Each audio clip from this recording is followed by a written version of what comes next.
Bonjour à toutes et à tous et bienvenue chez Berlin de Toi, le podcast qui tire le portrait en français, en anglais ou en allemand des personnes engagées, inspirées et inspirantes qui habitent à Berlin. Je m'appelle Gabrielle et depuis plusieurs années, j'accompagne des artistes et entrepreneurs dans l'éclosion et la floraison de leur personnalité et projets. Excellente écoute et à tout de suite.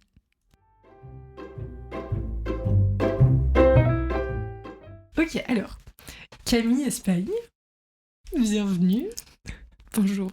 Merci de m'accueillir chez toi en plus. On est dans un vraiment lieu d'enregistrement assez exceptionnel. Toi, tu dois avoir l'habitude, tu dois te dire qu'il y a cette personne dans ma cuisine.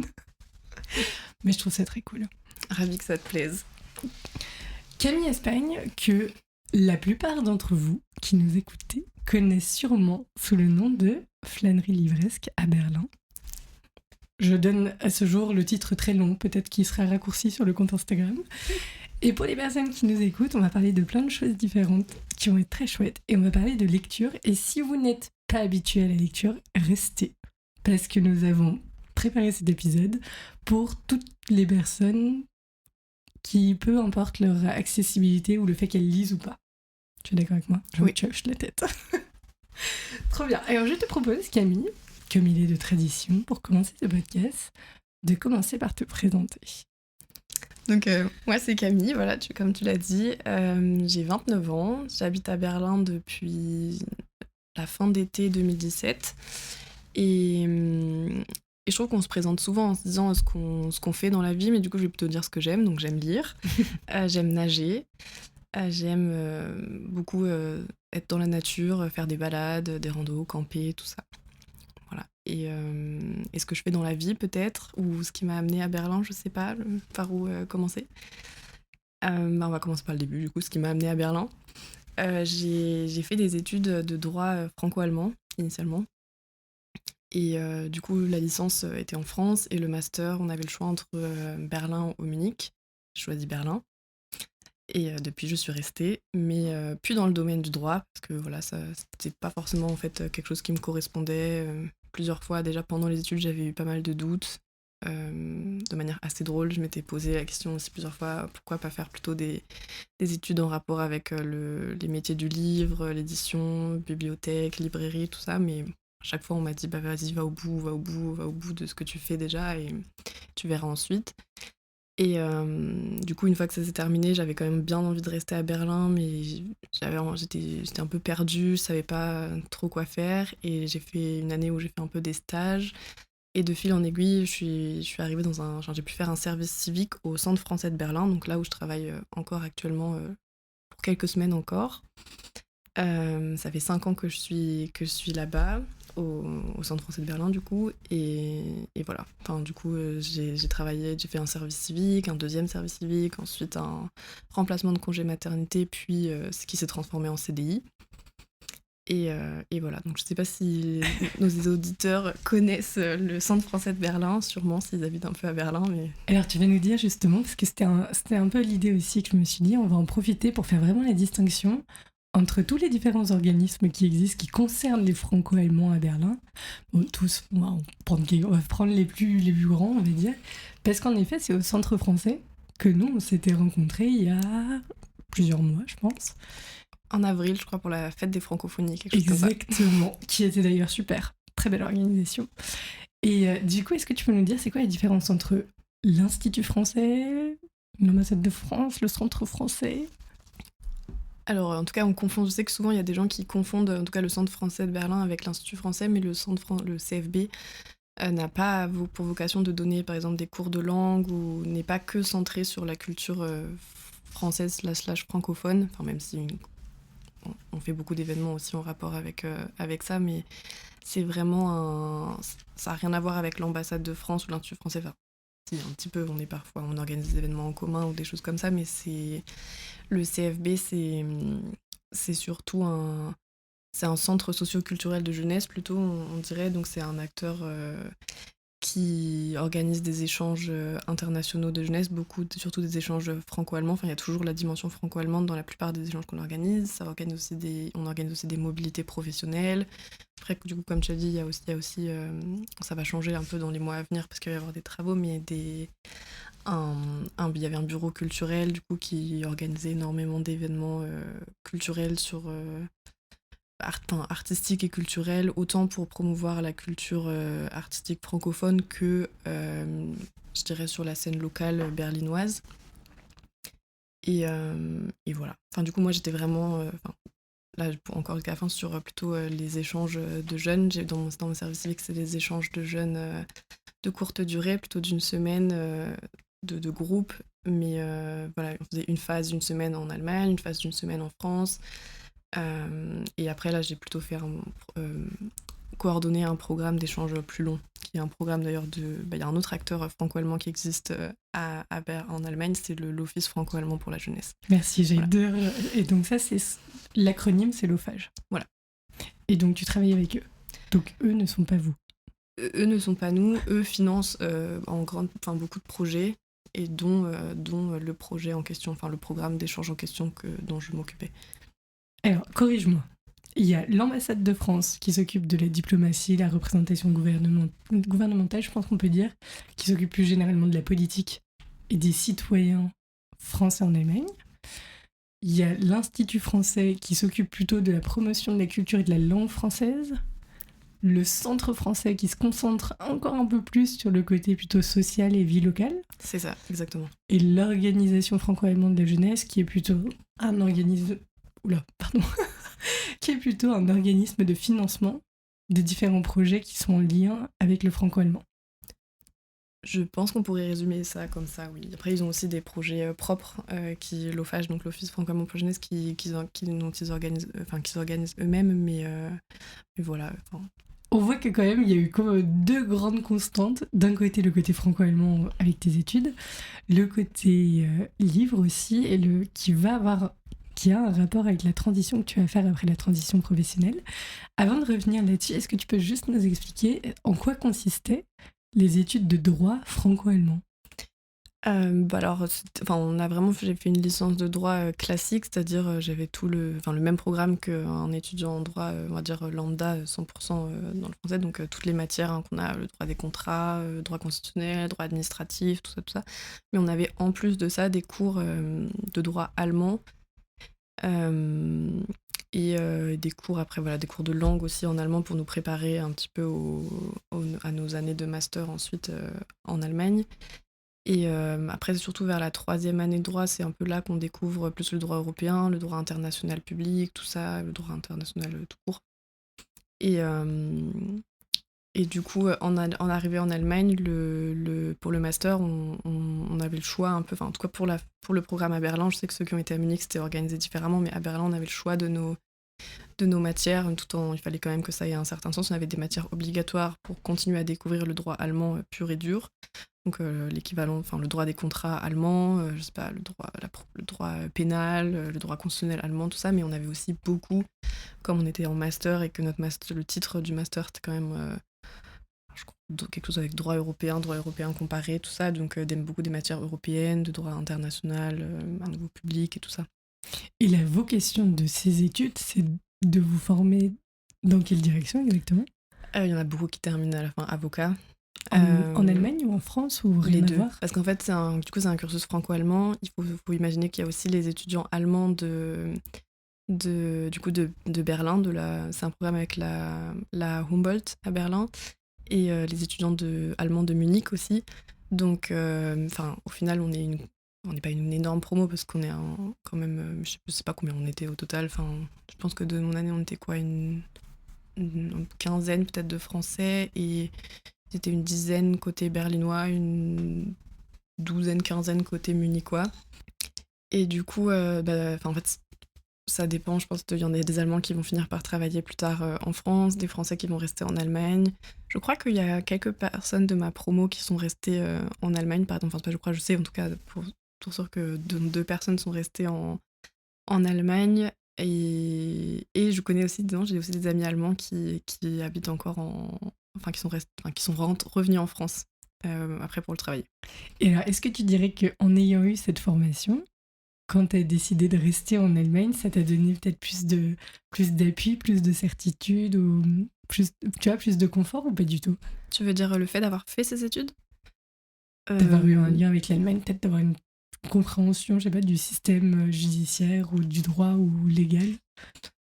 Alors je pense que même si je travaille pas du tout dans le droit aujourd'hui, j'ai quand même acquis pas mal de compétences d'analyse, de lecture de certains sujets où j'arrive à quand même ordonner un peu, peut-être plus rapidement dans ma tête certaines, enfin les mettre dans des catégories, dans des cases, mais je suis pas sûre que ce soit entièrement dû à ça. Enfin, je pense que c'est des études, certes, aujourd'hui, je suis quand même contente de les avoir terminées jusqu'au bout, même si je ne travaille pas dans le milieu. C'était très enrichissant, j'ai appris énormément de choses. Même, je trouve ça t'aide parfois à comprendre les institutions un peu politiques à l'échelle européenne, ou bien tout ce qui se passe, même actuellement, on parle beaucoup du droit international public actuellement avec tout le contexte politique actuel, donc il y a quand même une facilité aussi pour comprendre certaines choses dans les médias, tout ça. Donc ça, c'est des compétences que je suis contente d'avoir aujourd'hui.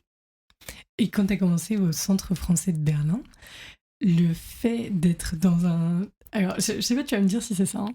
L'image que j'en ai, c'est un peu une forme de microcosme de francophones ou de français à Berlin. Donc, tu es à la fois dans un autre pays, mais tu continues à faire vivre la culture de ton pays d'origine. C'est un peu ça ou c'est pas du tout ça? Ou est-ce que t'es plutôt dans un côté plus... Alors, je vais le dire en allemand, je vais le dire en mode salope. Genre, est-ce que c'est plus un côté marketing, du coup, le travail qu'il y a derrière ou d'organisation de projet? Enfin, la question que je veux te poser derrière, c'est le mélange de langue et de culture et de le vivre au quotidien dans un contexte professionnel. Tu l'appréhendes comment? Alors du coup, c'est vraiment franco-allemand quand même au Centre français. Je ne sais pas comment c'est dans les autres organismes comme l'Institut français, mais au Centre français de Berlin, par exemple, mon chef, il est franco-allemand. J'ai des collègues qui sont allemandes. Du coup, c'est vraiment, on est une équipe quand même mixte. Une majorité, on est plus de Français que d'Allemands, certes, mais du coup, c'est un peu, on va parler en allemand, en français, on a des concepts. Je pense que quelqu'un à l'extérieur qui nous écouterait se dirait mais c'est quoi ce mélange de langues? Et du coup pour moi c'est un peu devenu aussi mon quotidien parce que je suis en couple avec un Allemand qui parle du coup un Allemand de ma promo de droit qui parle très bien français aussi. Donc nous notre quotidien c'est aussi on s'envoie enfin je sais pas, on commence une phrase en français, on va la finir en allemand et tous les deux on va comprendre on sait très bien ce que ça veut dire. Et je me suis perdue dans la question. Mais ta question, c'était quoi ta question encore? À quoi ressemble, on va dire, le quotidien professionnel au Centre français de Berlin? Et du coup, le quotidien, ça. Mais du coup, on est plutôt... Oui, on est une équipe quand même mixte et on n'est pas que orienté vers la culture française, pas du tout. Même, c'est vraiment très franco-allemand. On organise des échanges de jeunes franco-allemands et on travaille. Les associations de jeunesse avec lesquelles travaillent mes collègues sont des associations allemandes, souvent. Donc on est vraiment un porteur de projet pour des associations allemandes qui vont aussi vivre des échanges après en France ou bien des échanges trinationaux parfois aussi, des choses comme ça. T'es arrivée en 2017, juste avant le début de la pandémie mondiale. Comment s'est fait aussi ton adaptation et ton installation à Berlin? Du coup, j'ai quand même eu bien 3 bonnes années très... Non, peut-être pas trop, ça fait pas 3, mais j'ai eu quand même des belles années complètes avant la pandémie, heureusement. Mais si je suis honnête, en vrai, l'arrivée en Allemagne, au début, j'étais assez surexcitée. Une année, 2 années à l'étranger de prévu, c'est ce qui était sur le contrat au début, on va dire. Je n'avais pas forcément prévu d'y rester. Mais ça a été assez dur parce que, bon, un fac de droit, c'est quand même parfois un peu c'est un cliché et en même temps, les clichés ont parfois la vie dure et sont vrais. Un public assez particulier, donc j'avais trouvé assez dur de m'intégrer au début en Allemagne parce qu'en fait quand quand nous on est arrivés en Allemagne, les Français, dans le cas de ce cursus, les Allemands étaient encore en France et du coup on n'avait pas toutes ces personnes avec qui on s'était liés d'amitié pendant l'année en France qu'on vécu et on n'était pas non plus on n'avait pas le statut d'Erasmus, donc on était un peu dans cet entre-deux, on n'était pas invités aux événements Erasmus et on était dans des cours de différentes années, donc pour créer du lien avec les Allemands de la fac, c'était un peu dur et je pense qu'au début je sais pas, t'as tellement de choses aussi à découvrir, puis tu viens avec un peu tes t'es quand même ta façon... Enfin, en France, je trouve qu'on est très... je sais pas, j'ai des souvenirs à la fac, bah voilà, on rencontre des personnes, hop, on va boire un café, ça y est, ça match bien. Ici, c'est plus dur, quoi, ça prend du temps.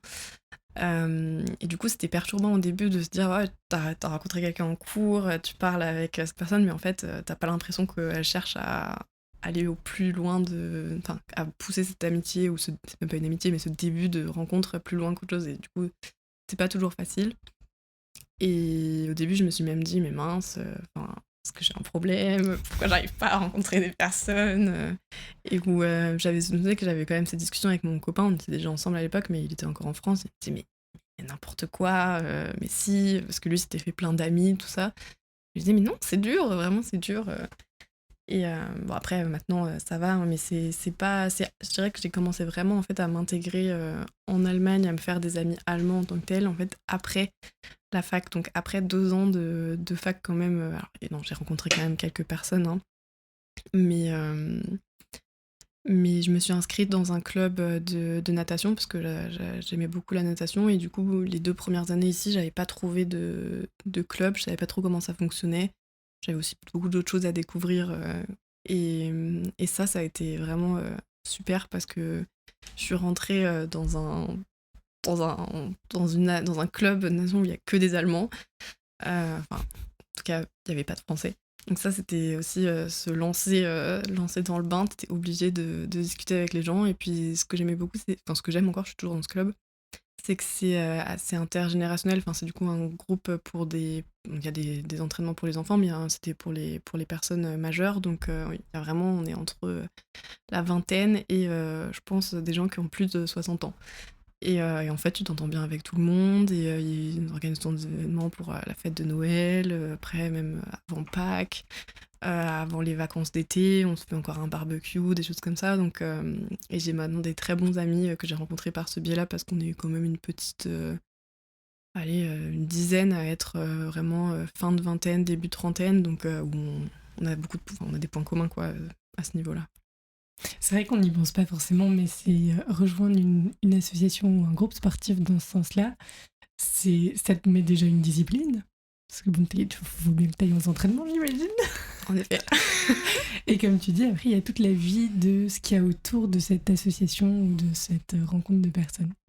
Et moi, ça s'est même plutôt bien... Enfin, du coup, cette expérience s'est même enrichie, parce qu'on m'a proposé à un moment, comme je dis, il y a aussi des enfants qui s'entraînent. Et ils étaient en manque d'entraîneurs, et ils savaient qu'à ce moment-là, ils cherchaient aussi... le public cible à qui tu peux le plus demander, c'est des personnes relativement jeunes, qui sont soit étudiantes, soit... je pense qu'à ce moment-là, quand j'ai commencé, j'étais en service civique. Et du coup, voilà, ils se disent, bon, bah, c'est plus flexible, puis on n'a pas encore, je sais pas, d'enfants, on travaille pas... Enfin, ils savent que, voilà, on est un... Et du coup, bah, j'ai dit... Vous êtes jeune, quoi. Voilà. Et après, même si les entraîneurs, il y a aussi tous les âges, mais pour recruter un peu des personnes comme ça, et du coup, ils m'ont demandé, et j'ai dit oui. Et encore aujourd'hui, j'entraîne des enfants, du coup, dans mon club maintenant. Comme ça, au début, je me suis dit, mais j'ai aucune idée de comment je vais apprendre à des enfants à nager, et en allemand, en plus, c'est ça. Et ça, encore une fois, il y a des moments où je me dis, les enfants, ils me regardent quand même. Alors, je me débrouille bien en allemand, tout ça, mais parfois, je vois des enfants qui me regardent. Qu'est-ce qu'elle nous raconte? Et en fait, ils comprennent, donc ça va, ça. Je me dis que c'est bon, ça, c'est dans ma tête. Je me perds dans des explications dans ma tête, mais qu'au final, ils ont l'air de bien faire les exercices, donc ça veut dire que ça va. Comment ça fait comment? Tu regardes des tutos sur Internet, t'en discutes avec d'autres gens? Non, du coup, alors, au début, j'ai pas fait ça en autonomie avec une ligne d'eau. On est toujours plusieurs, parce que déjà, c'est aussi une question légale, il faut qu'on soit plusieurs. J'ai passé aussi Enfin, je l'avais déjà passé... j'ai repassé mon... Comment on appelle ça en français? Tu sais, le RET, donc je fais le brevet de... Natation, de sauvetage. Le BNSSR, brevet de nageur, sauveteur, quelque chose comme ça, ouais. Ceux qui sont avec des t-shirts et des maillots de bain rouge. Ouais, voilà. Dans les piscines allemandes, ceux qui ont... Après, il faut différencier entre les Bademeister et les... Mais ils ont forcément passé ce brevet de nageur sauveteur. Et après, dans les lacs, parfois à Berlin, on voit ceux qui ont des t-shirts jaunes, les DLRG. Voilà, c'est avec eux que j'ai passé mon brevet de nageuse sauveteuse ici en Allemagne. On doit le repasser tous les 2 ans, faut le réactualiser, le erfrischen. Et du coup, c'est comme ça, donc j'ai commencé avec des entraîneurs qui eux avaient beaucoup d'expérience et ont pu me dire bah là dans ce cas-là c'est bien de faire ça, c'est quoi l'objectif pour cette ligne d'eau, t'analyses un peu ce qu'ils savent déjà faire, où est-ce qu'on veut les emmener et tu peux aussi te former. Et du coup moi j'ai fait comme ça j'ai pu me passer ce qu'on appelle le trainer assistant shine, du coup j'ai un statut d'entraîneur assistante quoi, enfin je suis et j'aimerais bien dans quelques années ou voilà, passer aussi la licence d'entraîneur, vraiment la trainer license. Et, mais voilà, pour ça, il faut avoir un peu du temps et mon quotidien est actuellement assez chargé, donc ce sera un challenge pour plus tard. J'adore parce que j'imagine que t'avais pas prévu en venant en Allemagne de faire ça. Pas du tout. Mais après, j'adore les enfants, les jeunes. Donc c'est simple parce que je suis aussi je fais du scoutisme, je suis engagée dans une association scout, qui est d'ailleurs toujours mon association scout française en France, mais dans un partenariat franco-allemand. Donc là aussi, Je veux que tu m'expliques ça, ça a l'air incroyable. là aussi le franco-allemand, même jusque dans le scoutisme. Du coup, donc, le mouvement scout dans lequel je suis, ça s'appelle les Scouts et Guides de France, donc c'est un mouvement scout mixte. Et il y a aussi un département international.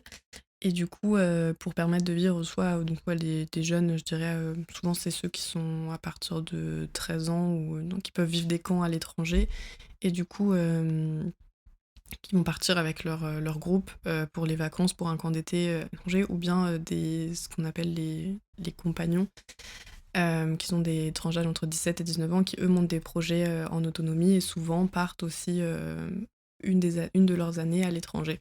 Et du coup, moi, mon rôle dans le département international, c'est d'accompagner les jeunes, les groupes qui aimeraient monter des projets, notamment avec l'Allemagne. Du coup, de les conseiller par rapport à ça et de relire aussi tous leurs dossiers de camp, du coup, parce que ils écrivent des dossiers de camp l'été pour le ministère Jeunesse et Sport, donc il y a quelques réglementations à respecter. Et du coup, nous, on a une relecture sur le point de vue international. Ok, le projet, il fait sens. Ok, ils connaissent les règles un peu du pays. Ils savent... on discute avec leurs accompagnateurs, leurs chefs-ten. Et on donne aussi un peu un avis. Ok, là, le projet fait sens. C'est... ou pas.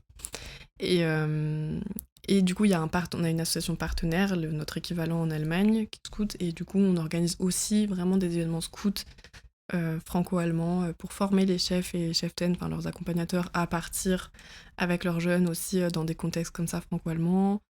Voilà, enfin, c'est assez chouette en fait. Non, mais j'adore, non, mais je trouve ça ouf. Comment t'en es arrivée à l'idée de le faire en Allemagne? Parce que tu le faisais en France, j'imagine. Du coup c'est quelque chose pareil, ça c'est j'ai fait une pause dans le scoutisme du coup entre quand je suis arrivée en Allemagne tout début, enfin une pause, mais je rentrais l'été pour aider mes amis sur leur camp scout.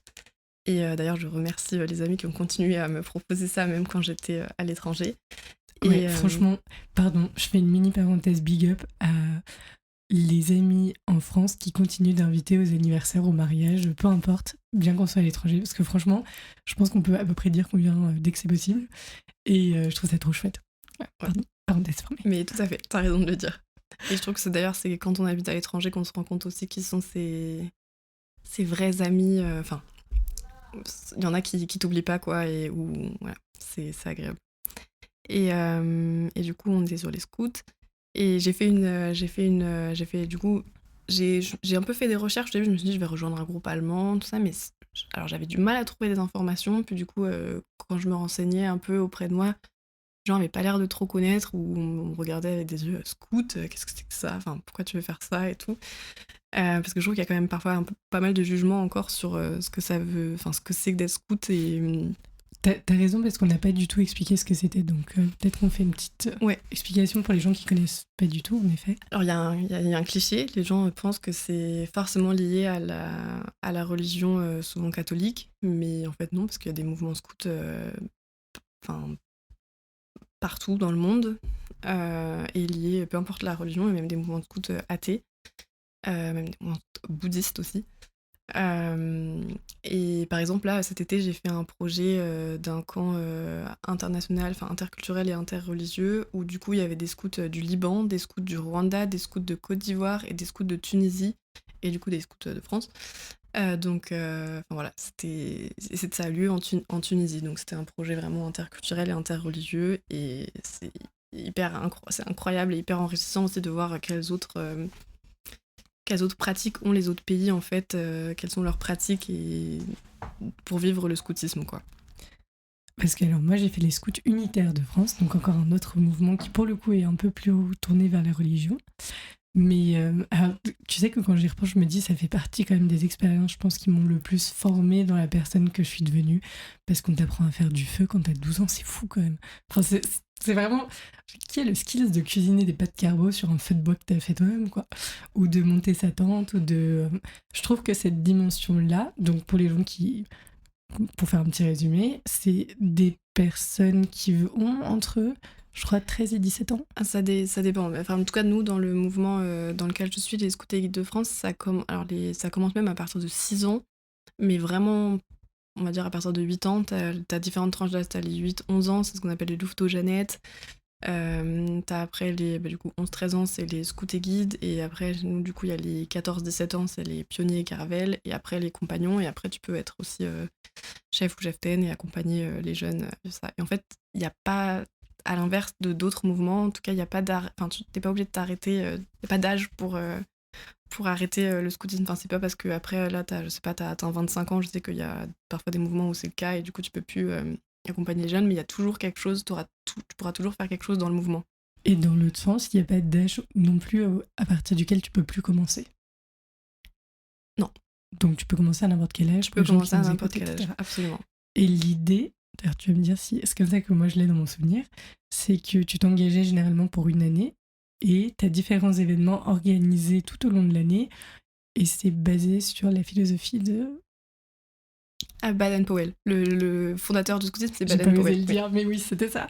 Et en gros, c'est vraiment basé sur des idées de communauté, de vivre ensemble, je pense, d'indépendance et d'autonomie. C'est ça. Et aussi, il y a la vie dans la nature, du coup. Et mais quand on dit vie dans la nature, ça veut pas dire faire un feu et on doit survivre des semaines et des semaines et des semaines. Mais oui, comme tu dis, après, on apprend à monter sa tente, à faire un feu, et on est toujours encadré. Enfin, en tout cas, j'ai toujours trouvé ça très bienveillant, et surtout, ouais, c'est la vie en communauté, on partage des choses, et en fait, je pense que c'est hyper formateur, peu importe l'âge qu'on a, de vivre ça, et que dans un monde où on a quand même tendance à se recroqueviller un peu sur soi, ça fait du bien de voir que tout le monde n'est pas... Enfin, qu'il y a aussi d'autres possibilités, quoi. C'est ça. Et moi, mes parents avaient l'habitude de dire que plus il faisait moche, plus ils se disaient mais ça va être très long le week-end, et plus on rentrait, on était hyper heureux, quoi. Et c'est vrai que c'est des expériences de fou que tu ventes pluie neige, donc généralement t'as des week-ends qui sont prévus et t'annules pas le week-end, hein.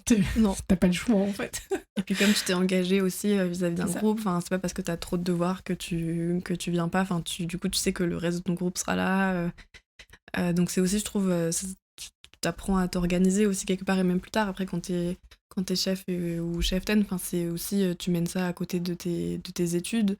Donc qui prennent quand même, en tout cas dans mon cas, les études de droit en France, ça prenait quand même beaucoup de temps, mais c'était fallait que je sois disponible pour les jeunes que j'avais envie de retrouver les week-ends où on avait nos week-ends. Et l'été, tu donnes quand même aussi de ton temps pour faire des camps qui durent 1 semaine, 2 semaines, 3 semaines. Parfois tu fais plusieurs camps parce qu'il y a besoin de soutien. Voilà, donc moi c'est des expériences, j'ai des super souvenirs d'été avec mes amis, à être aussi même chef et cheftaine, quoi, accompagner ces jeunes et à les voir grandir. Est-ce que les téléphones sont toujours interdits en camp? Enfin, les grands camps, je veux dire. Alors, disons que, en tout cas, nous, je pense que ça dépend aussi beaucoup des groupes, mais je sais que dans mon groupe, il y avait la politique pas vue, pas pris, mais après, ou bien ça dépendait. Parfois, on les prenait pour qui gardent... de toute façon, en fait, au scoutisme, c'est dans la nature, donc dans tous les cas, la batterie, à un moment, elle va s'éteindre. Ouais, et voilà. Par contre, quand quand il y a des moments où ils sont par exemple en autonomie, en autonomie en groupe, faire, je sais pas, ce qu'on appelle l'explo, donc où ils vont partir ils ont un petit trajet, ils dorment le soir, on va ailleurs, pas sur le lieu de camp, et en petits groupes, plein de petits groupes.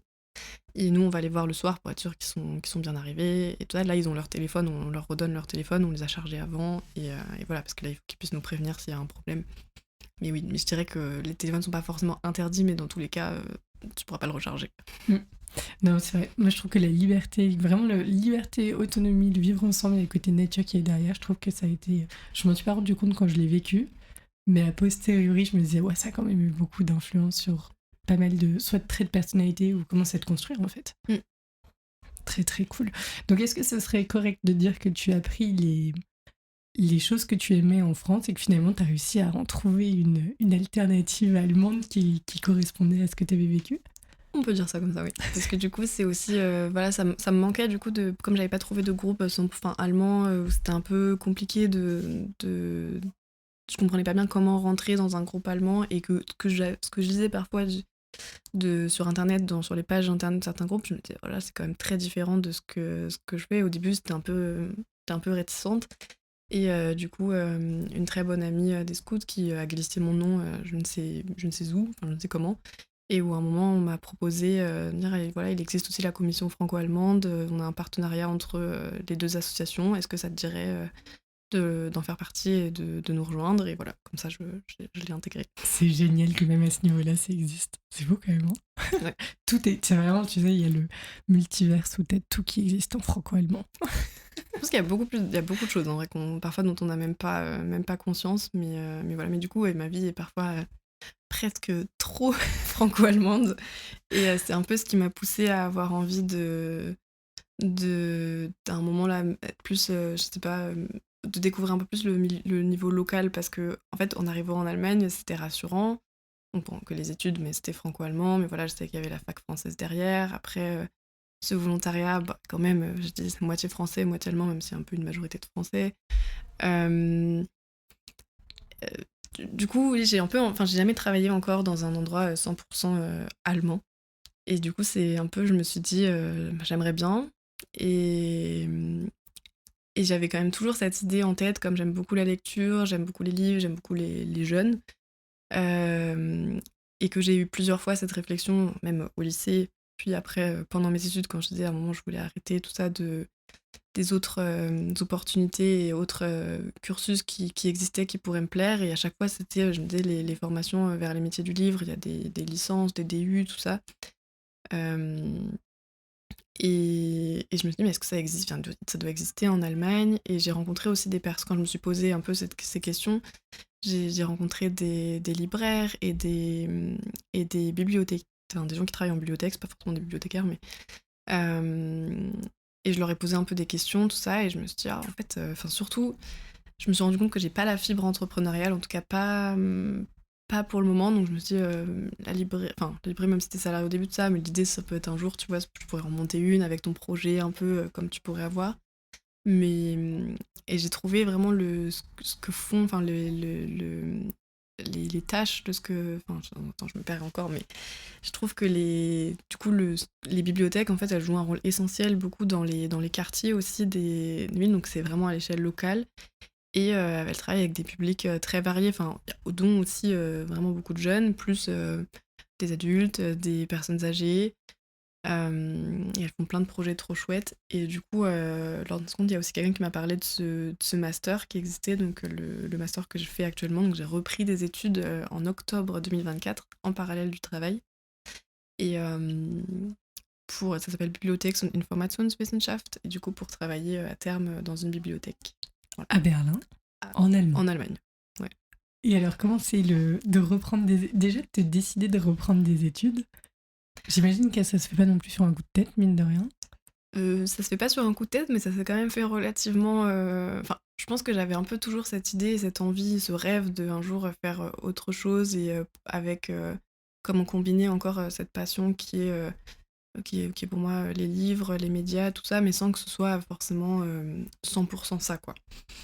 Et quand on m'a parlé de ce master, j'ai regardé et j'ai vu que, enfin, c'est vraiment à ce moment-là, les candidatures étaient ouvertes. C'était le moment de postuler. Je crois qu'il restait un mois, un truc comme ça, pour postuler. Et, alors, au début, ça me travaille, ça me travaille. Est-ce que je le fais? Est-ce que je le fais pas? Oh mon Dieu, mais ça veut dire quoi? Après, c'est organisé de manière à ce que tu puisses travailler quand même à côté parce que c'est un master, un Weiterbildende Masterstudiengang. Du coup, ouais, ça, tu peux travailler à côté et c'est organisé surtout les vendredis et les week-ends. Voilà, ça demande une organisation aussi et du travail, mais c'est faisable. Et je me prenais vraiment beaucoup la tête et j'en parlais un peu autour de moi où mes amis aussi m'ont dit mais vas-y fais-le. Et mon copain me dit mais fais-le, enfin t'as rien à perdre et ça te correspond tout à fait, enfin vas-y, c'est parfait pour toi. Et je me suis dit bon ils ont raison, au pire je dis non. Et enfin faut être prise, encore une fois faut être prise. Je me suis dit au pire je suis pas prise et voilà c'est comme ça. Et au pire je suis prise et je dis non. Et puis bah j'ai envoyé ma candidature, j'ai été prise, j'ai dit oui, j'ai commencé en octobre 2024. Et, et voilà, c'était une année quand même chargée, intense, parce que je n'ai pas arrêté les autres choses que je faisais à Voilà, côté. qu'on a bien compris juste avant. Qu'est-ce que voulaient dire en plus les autres choses? Mais, mais ça a été une super décision. Enfin, en fait, je pense que je suis quelqu'un, j'aime bien apprendre. J'ai un peu parfois le syndrome de la bonne élève quand même. Et du coup, enfin, voilà, j'ai envie en plus de bien réussir quand je me lance dans quelque chose. Et, mais du coup, c'était hyper enrichissant parce que je me suis rendu compte que quand tu rentres dans la vie professionnelle, tu as un quotidien, c'est pas plan-plan, mais souvent quand même, c'est un peu une routine qui se met en place. Et même si dans mon travail, j'ai vécu plein de projets super chouettes, voilà, je pense que ça me manquait en fait de pas forcément apprendre quelque chose. Ça, du coup, enfin, voilà, j'adore et c'est pas fini encore parce que j'ai encore un an si je le fais dans les délais classiques, ce que j'espère réussir. Et c'est aussi pour ça que du coup là je me suis décidée à aller enfin, voilà, de me lancer un peu vers de nouveaux horizons professionnels dans ce milieu avec les bibliothèques. Et du coup je vais quitter mon poste au Centre français de Berlin pour acquérir de l'expérience pratique en bibliothèque. Moi, ce qui me touche en plus, c'est la temporalité qui est derrière. Donc, tu vois, t'es arrivé en 2017, t'as changé professionnellement en 2024. Donc, c'est 7 ans quand même, c'est pas rien non plus, quoi. Et entre-temps, t'as réussi à construire la vie qui te convenait en étant sur place. C'est ça? Oui, exactement. En fait, c'est assez drôle parce que du coup, quand on s'est appelé, bon, quand tu m'as parlé du podcast et tout, mais je me suis dit, mais enfin, tous les gens que tu interviews, ils ont vraiment des projets plus construits. Enfin, c'est différent. En tout cas, c'est souvent d'autres objectifs. Et, et même, je t'ai dit, mais c'est vrai que moi, ce qui m'a manqué au début quand je suis arrivée à Berlin, c'est enfin, ce que j'ai trouvé ça très dur en fait de déménager dans cette ville où quand même assez éphémère parfois je trouve, où les gens arrivent, partent, il y a jamais, enfin je trouve qu'il n'y a pas forcément des gens qui restent sur le long terme. Alors finalement maintenant oui, j'ai aussi des amis qui sont là depuis très longtemps et qui comptent y rester. Mais j'ai trouvé ça dur de rencontrer des gens, et donc au début j'étais un peu malheureuse je pense. Et, et j'ai vraiment, voilà, enfin, j'aimerais dire aussi à toutes les personnes qui parfois se posent des questions, est-ce que ça fait sens de rester dans ce pays si on se sent, enfin, dans un pays où on se sent pas forcément bien, ou pas toujours. Mais parfois ça prend du temps d'arriver et de s'intégrer, de s'installer, et c'est du travail en fait aussi.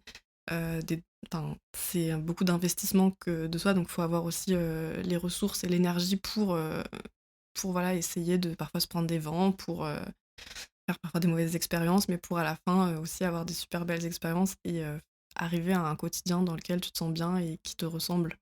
Je suis tout à fait d'accord. Et c'est comme cette histoire de donner du temps au temps. Ouais. C'est-à-dire qu'il y a des choses, moi quand j'y pense, je me dis, heureusement qu'il y a des choses où j'ai pas lâché tout de suite. Et c'est bête, hein, mais le temps arrange beaucoup de choses aussi.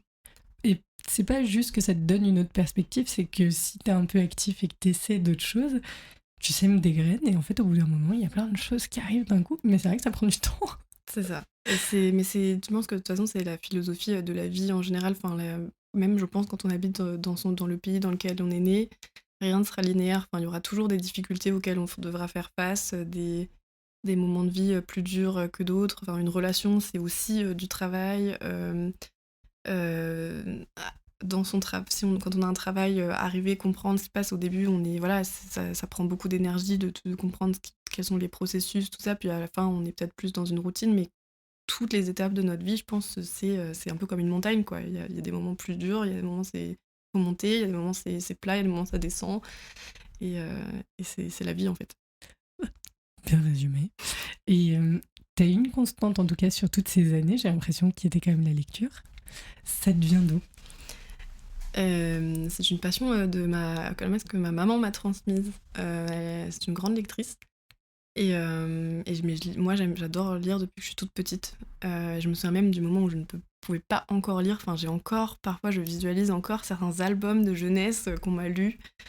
Voilà, je sais pas, j'ai par exemple en tête un livre, je crois que ça s'appelait Arc-en-ciel. Enfin, c'est un poisson. Il y a des écailles multicolores. Oui, je vois. Et je sais pas, ce livre m'avait marqué.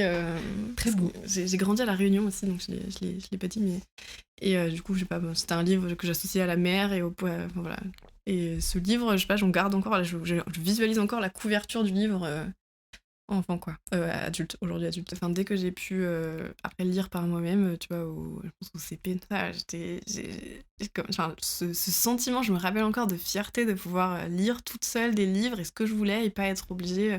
Ah, tu peux me lire une histoire ou bien on peut s'installer et lire quelque chose. Et là, voilà, j'étais dépendante de personne. Je disais, il fallait pas, s'il fallait qu'on aille m'emmener acheter les livres ou bien les emprunter à la bibliothèque. Mais c'était plein de monde qui s'ouvrait à toi, je trouve. Et tu vois, je me rappelle encore, enfin, je suis aussi de tous les livres qui ont marqué un peu mon enfance et mon adolescence. Enfin, je sais que j'ai lu, tu vois, le Club des 5, le Clan des 7, il y avait dans la Bibliothèque Verte, les Alice Détective, enfin, plein de livres comme ça. Je sais pas, je me souviens encore, je m'amusais à rejouer les scènes après avec ma petite sœur, par exemple, qui, elle, me suivait dans tout ce que je Big up aux petites sœurs. C'est ça.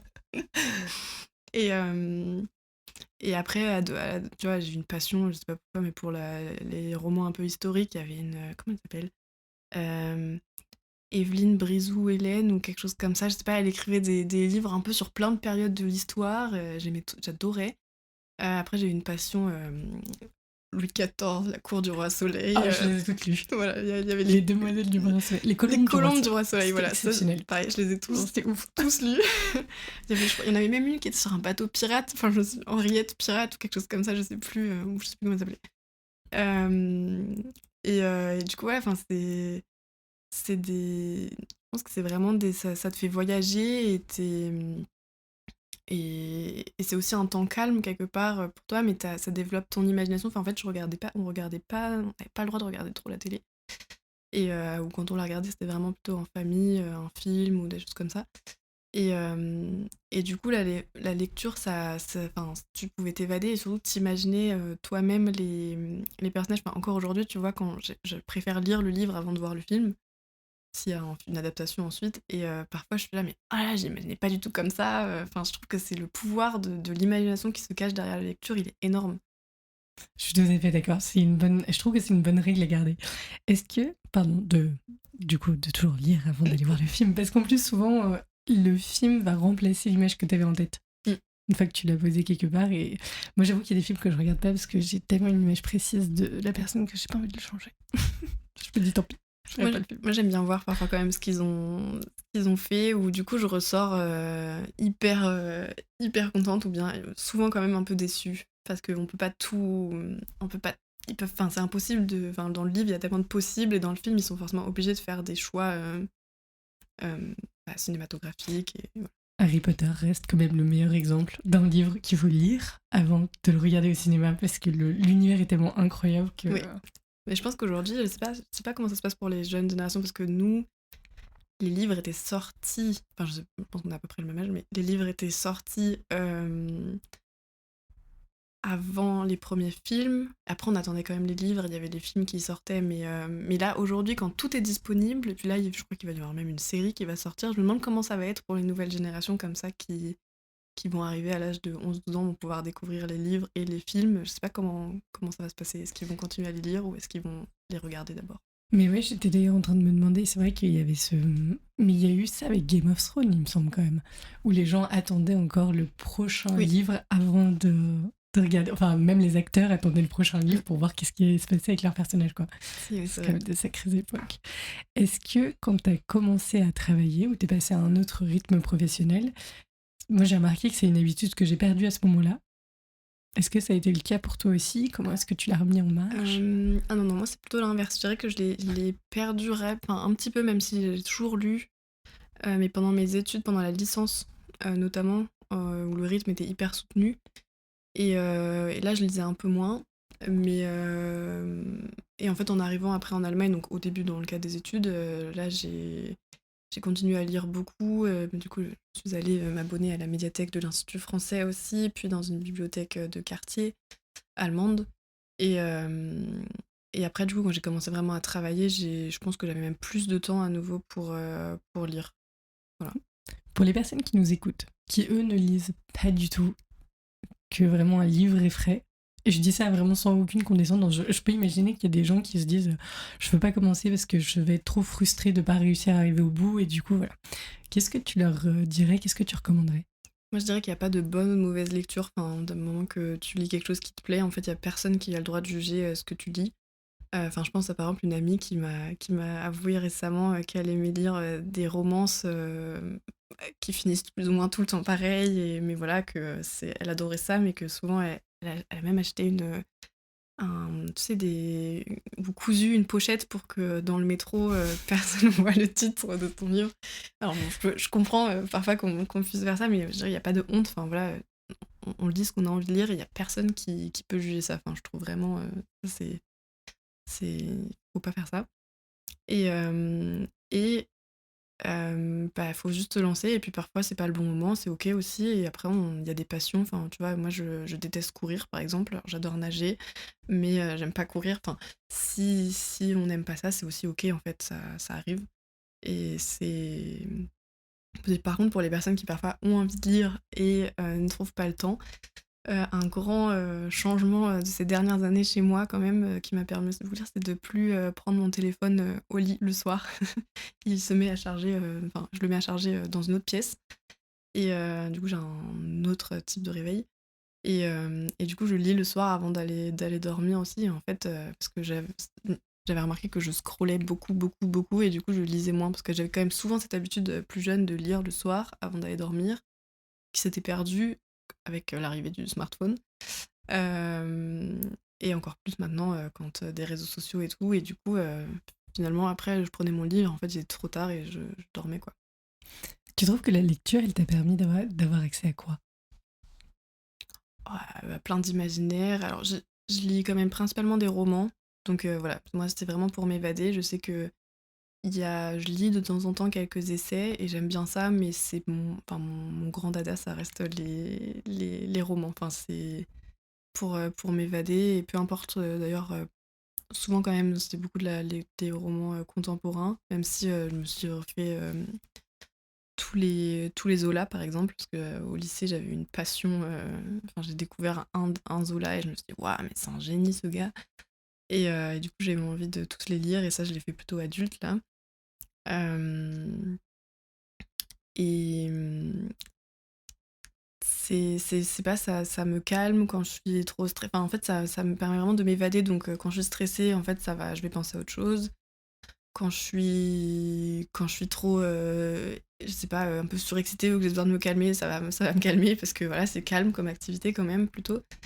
Je trouve que tu peux lire partout, tu peux lire en vacances, tu peux lire, enfin que tu sois en vacances à la montagne ou à la plage, t'as toujours un moment où tu vas pouvoir te poser avec ton livre.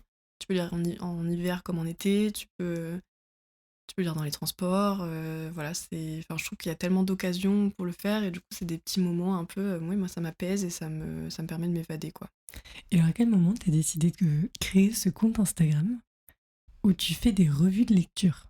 Parce que je trouve qu'il y a une différence entre tu lis et puis le jour où tu te dis bah soit je le mets par écrit ou je le note, enfin tu vois, qu'est-ce qui a déclenché ce moment-là?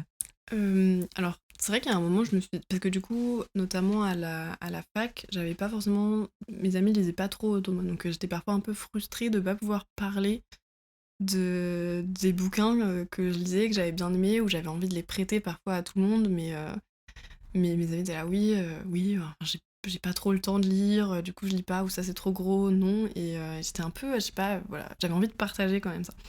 Et au début, j'ai découvert avec notamment Instagram, il y avait les hashtags, qu'en fait tu pouvais faire hashtag le titre du livre que j'avais lu. Et j'ai découvert comme ça qu'il y avait des gens qui parlaient des lectures, de leurs lectures. Et du coup, ça a commencé plutôt comme ça plusieurs années où je me suis abonnée à des comptes.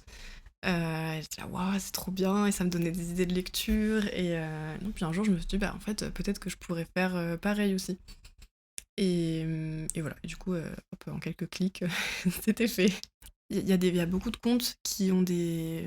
Comme, enfin, vraiment des. Je sais pas, des 10K, des 20K, des. Je pense même parfois plus. Et moi, j'avais pas cette ambition par contre, parce que du coup, déjà, je me montre pas trop, enfin, c'est pas trop. Je montre pas mon visage, quoi, enfin, ou très peu. Et, et je suis pas non plus dans les en fait, je suis pas dans les stratégies réseaux sociaux. Enfin, quand j'ai envie de partager, je partage. Et là, par exemple, cette année, bah, elle a été assez intense. J'ai continué à partager, mais beaucoup moins que, par exemple, l'année d'avant. Pourtant, ça m'a pas empêché de continuer à lire. Enfin, voilà, j'ai pas envie non plus que ça devienne une obligation. C'est un plus. Et il n'y a pas d'ambition professionnelle derrière ou financière, quoi. Et qu'est-ce que ça a provoqué? Parce que tu as été sélectionnée quand même pour être jury dans différents comités de lecture.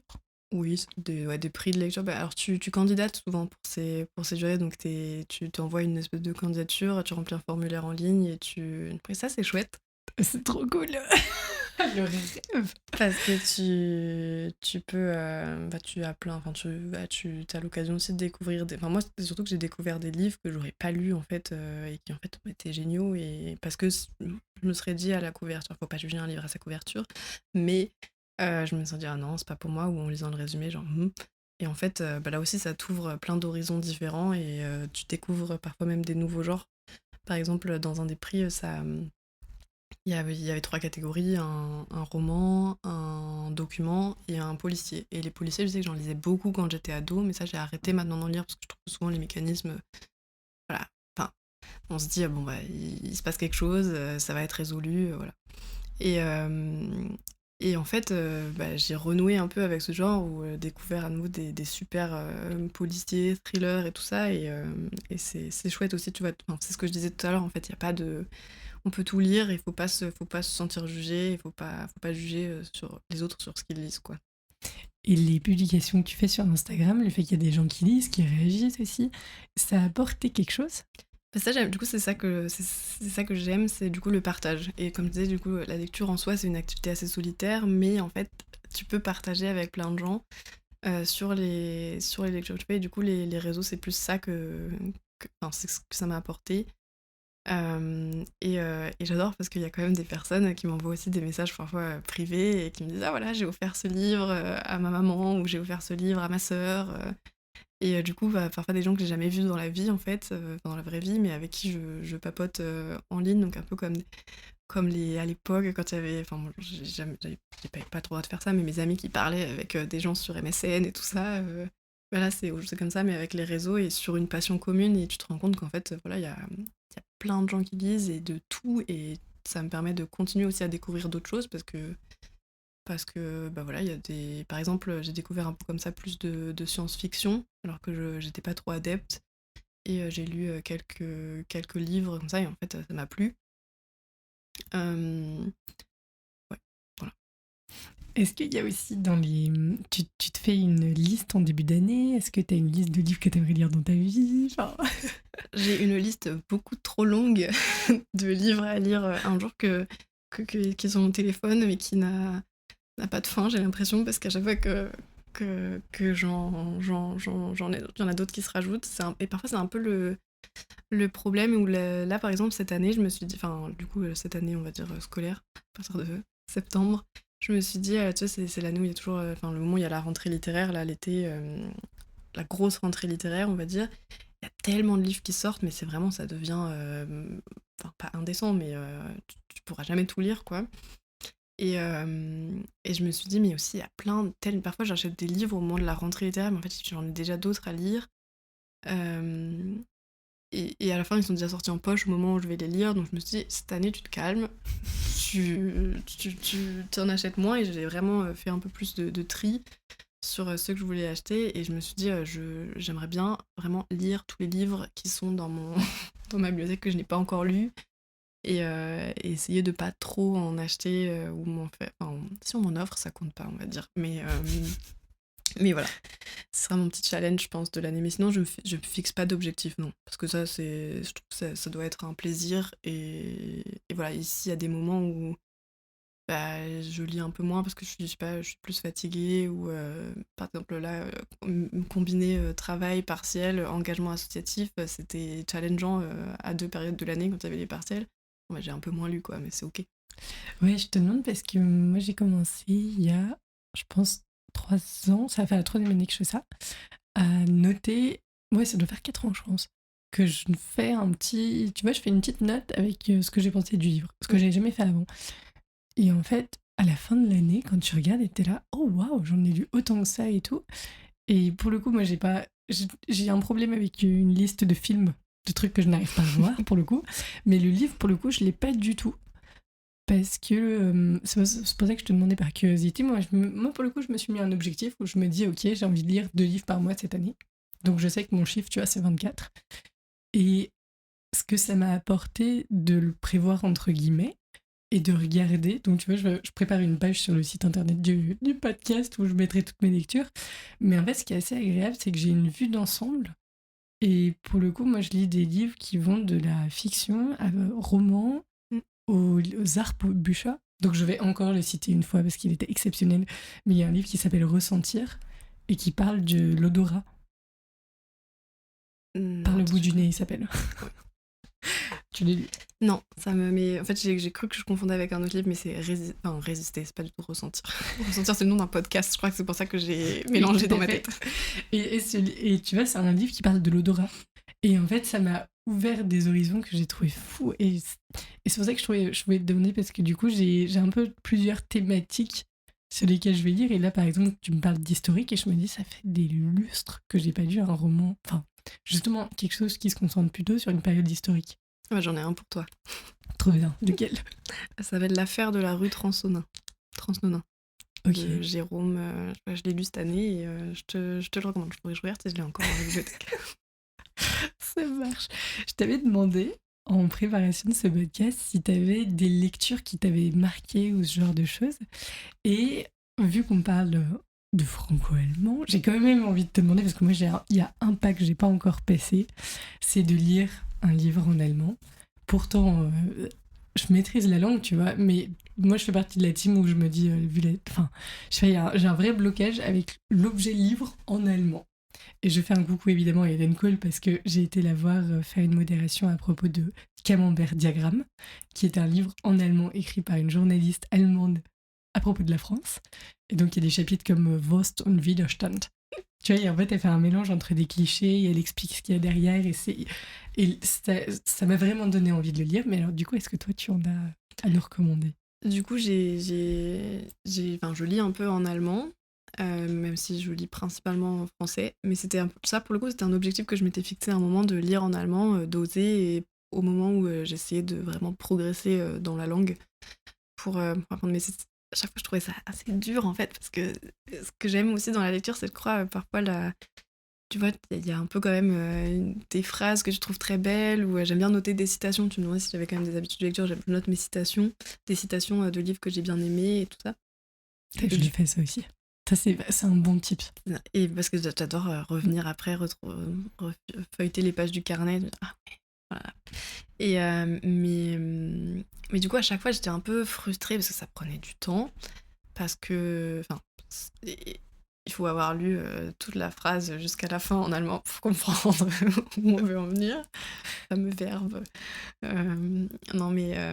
Et un jour, juste. En fait, du coup, la famille de mon copain qui est allemande et ne parle pas du tout français. Enfin, mon copain parle français, mais sa famille pas du tout. Savent que j'aime lire. Et du coup, ils m'offrent des livres à chaque fois en allemand. J'adore. C'est trop mignon. Et du coup, parfois, ils s'accumulaient dans la bibliothèque. Et j'étais là, ok, mais je disais oui, il y en a que j'ai vraiment. Enfin, du coup, à un moment, je me suis dit, allez, je les lis, pardon. Et Et voilà. Et en fait, ça s'est plutôt bien passé. Et je me souviens que le premier livre en allemand que j'ai lu, alors c'est pas un livre allemand, là, c'est même un livre, je pense, irlandais de base, mais du coup qui a été traduit en allemand, c'est le livre Normal People, qui a eu un assez grand succès à un moment, qui a été adapté en série. Et je l'ai lu en allemand. Et là, je sais pas, j'ai été transportée par l'histoire et au final, je l'ai lu vraiment assez rapidement. Et je me suis dit, ah, en fait, j'ai compris l'histoire. Je sais pas si j'ai compris tous les mots ou tout le sens grammatical de chaque phrase, mais j'ai compris. Et, euh, et après, enfin, je pense que c'est ça, du coup, c'est aussi de se dire parfois si on veut tenter le coup et lire en allemand aussi d'être conscient que ça peut prendre du temps. Et du coup, moi, mon petit conseil, c'est si on est frustré et qu'on aime lire, du coup, d'avoir pas hésité à avoir un autre livre à côté en français qu'on peut lire et on peut alterner, tu vois, selon les moments. En général, je lis pas deux livres en même temps, mais je trouve que là, ça peut faire sens. Et là, je viens de finir il y a quelques semaines, enfin 2 semaines, je pense, un livre que j'ai beaucoup aimé, qu'on m'a offert aussi. Ça s'appelle 22 Bahnen. Ça a été traduit 22, enfin, en français, 22 longueurs, ça s'appelle. Mais du coup, je l'ai lu en allemand et il est sorti. Il est au cinéma là en ce moment. Du coup, c'est aussi, du coup, ouais, j'ai envie d'aller le voir à un moment. Et je dirais sinon que le conseil, ça peut être de prendre un livre qu'on aime bien en français ou qu'on connaît déjà pour se lancer et d'essayer de le lire en allemand et de voir ce que ça donne. Alors je sais pas, je sais qu'il y en a qui font ça par exemple avec les Harry Potter en anglais, de se dire à un moment, allez, je me lance et je lis ma saga préférée en, en anglais.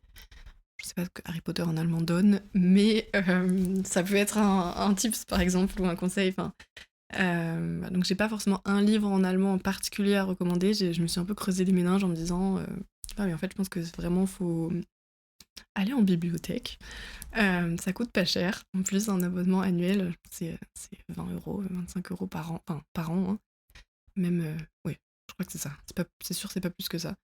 Et il y a plein de livres dans ce quartier. On peut les emprunter pour, en général, 3 semaines. On peut prolonger. Et là, on peut tester plein de choses et voir ce qu'on aime, ce qu'on n'aime pas, ce qui nous plaît, ce qui nous plaît pas, ce qui est plus dur, ce qui est moins dur. Voilà. C'est noté. C'est vrai que moi, j'ai pas encore une carte de bibliothèque en Allemagne, je l'ai pas encore fait ça. Et au-delà des livres, hein, enfin, il y a pas que des livres à emprunter, il y a des magazines.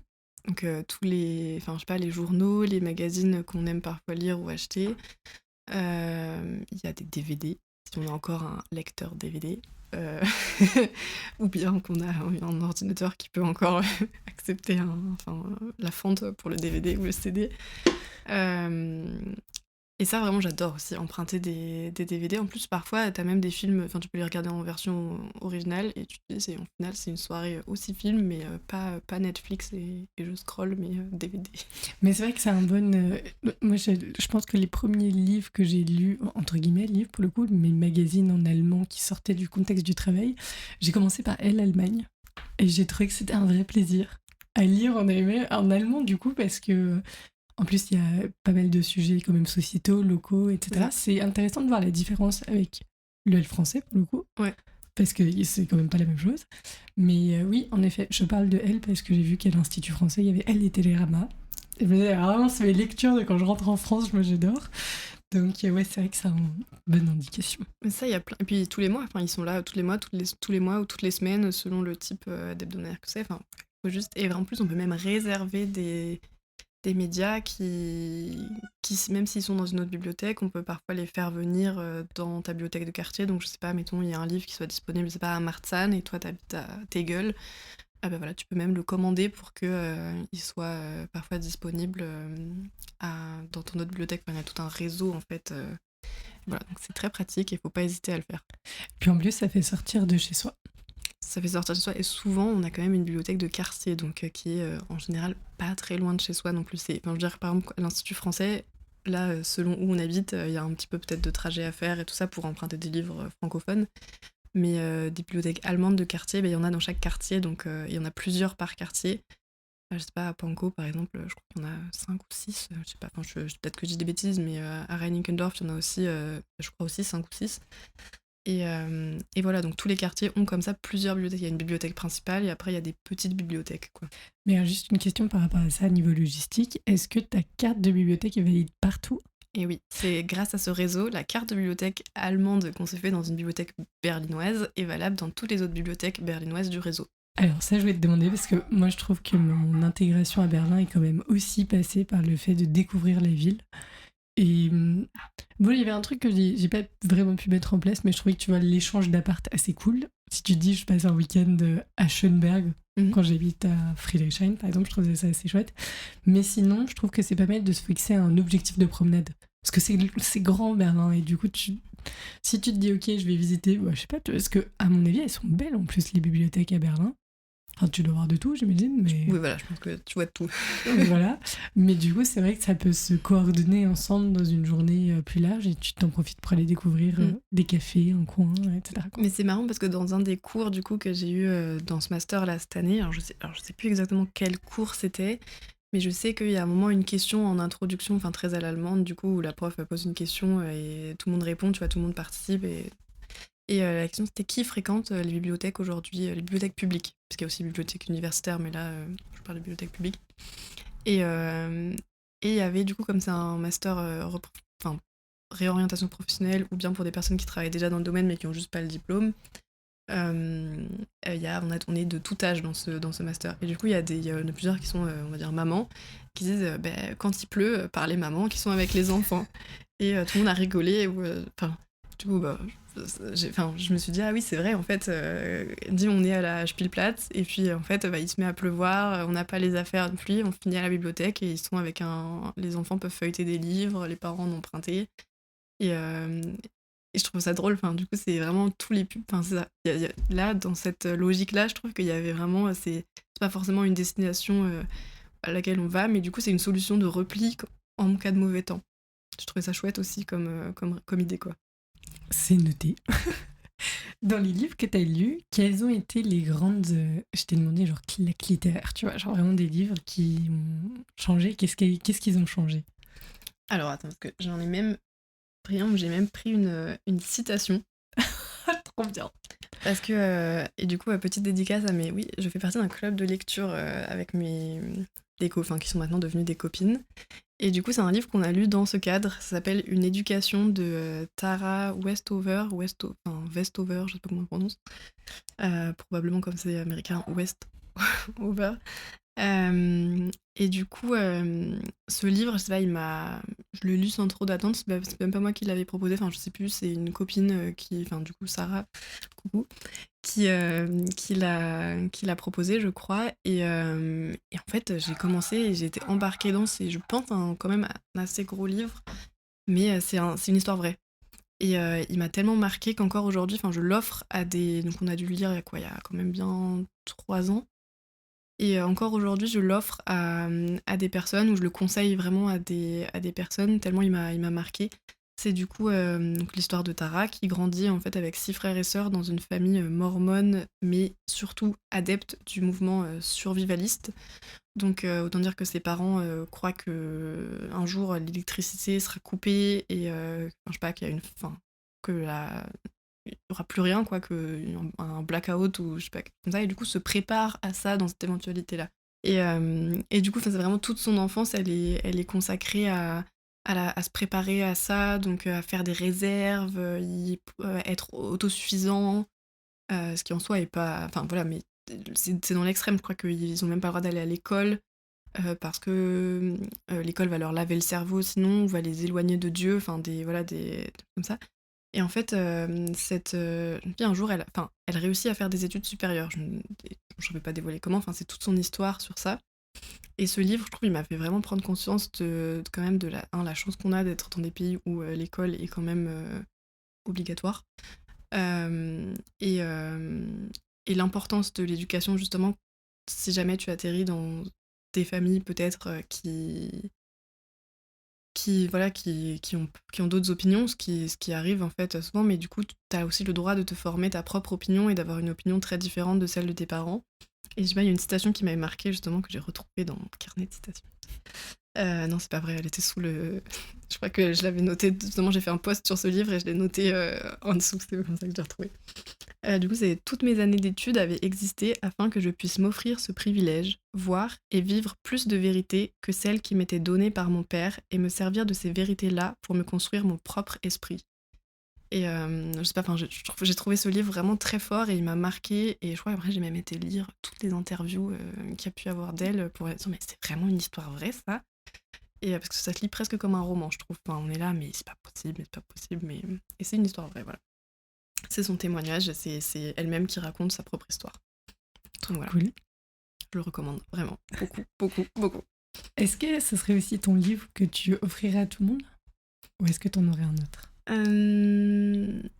Alors sinon j'ai des livres que oui, je pense que je l'offre beaucoup. Après ça dépend parce que parfois j'aime bien me dire qu'il y a un livre qui va correspondre à une personne et pas à une autre. Donc je sais que c'est un livre que j'ai offert à ma sœur. Ça y est, elle a enfin 2 ans après que je le lui ai offert, je crois, elle a enfin lu. Mais je sais que j'arrêtais pas de lui dire, mais quand est-ce que tu lis? Parce que j'avais trop envie d'en parler avec elle. Je trouve qu'il y a des livres qui correspondent plus à des personnes et tout, et j'aime bien parfois me dire, attends, est-ce que ce livre, cette personne-là, elle l'aimerait ou pas? Non, je pense que ce livre-là, non, mais peut-être ce livre-là, oui. Donc ça dépend vraiment. Tu sais que quand je suis arrivée, on parlait de livret. Je sais plus pourquoi, mais si, on parlait de ton magnifique ouvre-papier, ouvre-lettre. Et j'ai lu un livre qui s'appelle La papeterie de Tsubaki. Ah oui, je l'ai lu aussi. Et alors ça, c'est quand même exceptionnel comme livre aussi. Hein. Oui. Mais tu vois, c'est ça en fait que j'aime aussi dans la lecture, c'est que du coup là c'est un roman japonais, je crois. Ah oui, alors japonais de japonais. Oui, voilà. Mais du coup, pareil, même la mise en page éditoriale presque du livre avec la calligraphie à l'intérieur. Donc c'est l'histoire d'une femme qui tient une papeterie et qui est en même temps aussi écrivain public. Déjà, en fait, j'ai découvert ce métier. Incroyable ce métier. Et je me rappelle en avoir parlé avec quelqu'un d'autre qui a dit mais oui, bien sûr que oui, ça existe. Et bon, je dis ok, bah moi je ne savais pas. Et donc là, j'ai découvert. Enfin, si je sais qu'il y a parfois des personnes qui sont payées pour écrire des biographies ou des choses comme ça, mais. Non, mais qu'on explique quand même. Un écrivain public, ce que c'est? Oui. C'est du coup quelqu'un qui est là pour répondre aux demandes si quelqu'un vient la voir la personne pour par exemple je sais pas, écrire une lettre de condoléances, écrire une invitation à un mariage, ou répondre à des invitations, écrire des lettres. Il me semble que c'est ça. Hein, c'est... Parce que voilà, moi, ça m'a beaucoup touchée parce que je trouve qu'aujourd'hui, il y a beaucoup, et c'est sans critique vraiment, tu vois, il y a beaucoup de coaching ou ce genre de choses. Mais un écrivain public, je suis en mode, mais c'est une fonction qui est tellement noble. C'est des gens qui, soit ils n'ont pas le niveau littéraire, soit ils savent pas écrire, Oui, soit au Japon, on accorde beaucoup d'importance à la Quelle- forme de ton écriture aussi et tout. Et en effet, c'est des gens qui viennent avec une mission très précise que cette personne, en plus, c'est tellement bien décrit comment elle va intégrer l'histoire de la personne et réfléchir à quelle lettre écrire pour répondre à sa demande, peu importe ce que c'est. Et je trouve, mais c'est d'une beauté. Et qu'ils ont parfois juste aussi répondre à une invitation à un mariage et tu te dis waouh, il y a des et c'est vrai, enfin en plus au Japon visiblement c'est encore une pratique qui est courante et du coup d'aller parce que j'ai fait quelques recherches après. Et du coup on n'a pas ça en Europe, en tout cas pas en France, pas en Allemagne je pense, mais ce livre il m'avait marqué aussi, ouais, j'ai beaucoup aimé. Ouais, parce qu'il y a lui, moi, il y a un moment où je m'étais dit, il faut que je sorte du côté trop Europe centré. Parce que c'est bête, hein, mais tu t'en rends pas compte non plus. Tu grandis avec des livres et bien en fait, tu vas un jour à l'étranger, tu te rends compte qu'il y a complètement d'autres littératures. Et ça avait été vraiment une porte d'entrée dans un côté plus asiatique. Et ce que j'avais lu, qui m'avait énormément touchée, c'était Americana aussi. Ouais. Shimemandan Endoshi Ngozi Adichie. Et on a sorti un nouveau en plus là, non, je l'ai pas encore lu, je me suis dit que j'attendrais qu'il sorte en poche, dans ma poche. Mais ouais, elle est trop forte. Ça, il y a... Bon, alors pour le coup, c'est un écrivain français, mais Les raisins de la colère qui se passait aux États-Unis est exceptionnel. Puis 100 ans de solitude. Ouais, ça, c'était les livres qui, moi, m'avaient... Lui, je l'ai jamais lu. Je sais pas, je sais que j'ai envie de le lire un jour, mais c'est ça, je l'ai pas encore dans ma bibliothèque. Je me dis, c'est pas encore le moment, je sais pas. Mais il est dans ma liste. Mais... Question que je voulais te poser aussi, je trouve qu'il y a des livres qui arrivent au bon moment dans la vie d'une personne. Et ça, c'est quand même... Alors, quand ça t'arrive, c'est un côté un peu magique quand même. Hein. Tout à fait, ouais. Alors, je saurais pas te dire, en fait, comme ça, là, quel livre m'a touchée à quel moment, mais c'est souvent arrivé... où était là, pile poil au bon moment. comme d'ailleurs, à l'inverse, t'as parfois des livres où ça m'est déjà arrivé de commencer des livres et de me dire, en fait, non, pas tout de suite. Mais il y a des... Alors, en fait, j'ai pas d'exemple en tête, mais je sais que c'est déjà arrivé. Où tu te dis, waouh, c'est le destin un peu. Enfin, je sais pas, j'ai lu ce livre alors que, je sais pas, j'avais un peu le même problème ou bien il m'a apaisé justement face à une situation. Si, ça arrive, ça m'est déjà arrivé. Mais j'arrive pas à trouver d'exemple concret là, je sais pas. Non.